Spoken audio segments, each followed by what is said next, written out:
S my dear friends, prepositions options ನೋಡ್ತಾ ಇದ್ದೀವಿ. ನಾವು 4 ಆಪ್ಷನ್ಸ್ ಇದಾವೆ ಇಲ್ಲಿ. ಆಟ್, ಇನ್, ಫ್ರಾಮ್, ಮತ್ತೊಂದು ನೋ ಪ್ರೆಪೋಸಿಷನ್ ರಿಕ್ವೈರ್ಡ್ ಅಂತ ಒಂದು ಆಪ್ಷನ್ ಇದೆ. ಅಂದ್ರೆ ಯಾವುದು ಪ್ರೆಪೋಸಿಷನ್ ಬೇಡ ಅಂತ ಹೇಳದಂಗೆ.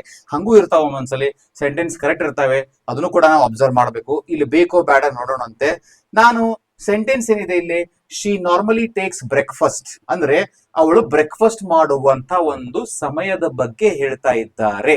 ಸೊ ಇಲ್ಲಿ ಡ್ಯಾಶ್ ಇದೆ, 8 AM ಅಂತ ಇದೆ. ನಾವು ಹಿಂದಿನ ಶಾರ್ಟ್ಸ್ ಒಳಗೆ ನಿಮಗೆ ಹೇಳಿದ್ದೀನಿ, ಟೈಮ್ ಅಂತ ಬಂತು ಅಂದ್ರೆ ನಿಮಗೆ ಫಟ್ ಅಂತ ಆಟ್ ನೆನಪು ಆಗಬೇಕು, ಬೇರೆ ಏನು ಬೇಕಾಗೇ ಇಲ್ಲ. ಶಾರ್ಟ್ಕಟ್ ಮೆಥಡ್ ಇದು. ಏನಪ್ಪಾ ಅಂದ್ರೆ ಟೈಮ್ ಹೇಳ್ಬೇಕಾಗೈತೆ. ನಾ ಇಂಗ್ಲಿಷ್ನಾಗ ಬಹಳ ಮಂದಿ ಹೇಳಕ್ ಬರಂಗಿಲ್ಲ. ನಾ ಎಲ್ಲ ಪ್ರೆಸೆಂಟೇಶನ್ಸ್ ನೋಡ್ತೀನಿ, ಕೆಲವರು ಏನೇನೋ ಅಂತಾರ. She will come 8 o'clock. She will come 8 o'clock ಅಲ್ಲ, she will come at 8 o'clock. I wake up 3 o'clock, I wake up 6 o'clock ಅನ್ನಬಾರ್ದು. ಐ ವೇಕ್ ಅಪ್ ಅಂತ ಬಂತು, ಟೈಮ್ ಬಂದಾಗ I wake up at 6 o'clock. ನೋಡ್ರಿ, ಆಟ್ ಸ್ಮಾಲರ್ಗೆ, ಇನ್ ಎದಕ್ಕಪ್ಪ ಅಂದ್ರೆ ಬಿಗ್ಗರ್ಗೆ. ಆಟ್ ಸಮಯ ಹೇಳಲಿಕ್ಕೆ ಯೂಸ್ ಮಾಡ್ತೀವಿ. ಇನ್ ಅನ್ನ ಇನ್ಸೈಡ್ ಸಮಥಿಂಗ್, ಒಳಗಡೆ ಇದ್ದಾರೆ, ಒಳಗಡೆ ಇದೆ. ಸೊ ಲೈಬ್ರರಿಯಲ್ಲಿ, in library.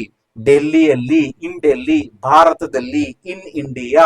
At 8 o'clock, at 9:30, at 5:30. From Bengaluru to Mysuru, ಸ್ಥಳ ಬಂತಲ್ಲ ಇಲ್ಲಿ. From 10 to 8 o'clock in the evening, from 10 to 6, 10 to 5. No preposition ಯಾವುದು ಬೇಡ, ಯಾವುದು ಬೇಡ ಅಂತ ಹೇಳಕ್ ಬರಂಗಿಲ್ಲ. ಟೈಮ್ ಇದೆ ಇಲ್ಲಿ.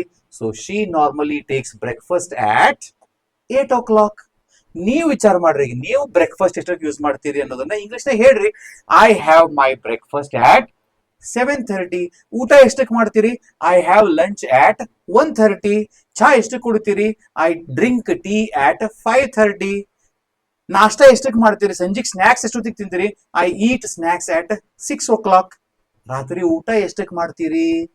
I have dinner at 9 o'clock. ಮಲಗುತ್ತೀರಿ ಎಷ್ಟಕ್ಕೆ? I sleep at 11:30. Thank you.